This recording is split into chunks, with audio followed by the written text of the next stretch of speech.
So what are the most common initial access vectors into industrial networks?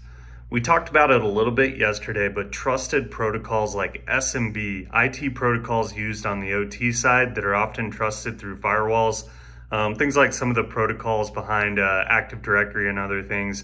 This is one approach, right? Because again, an attacker may use a tool that is an SMB-based worm like we saw in WannaCry, right?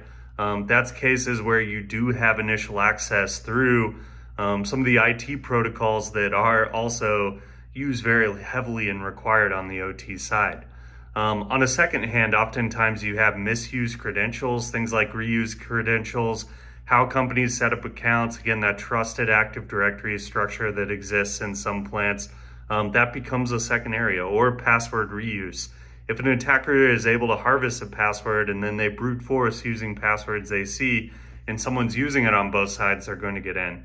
And finally, those jump hosts, those shared workstations between IT and OT that may be allowed through the firewall, even if you have stricter firewall rules, that becomes a common way that attackers are able to get into the OT network.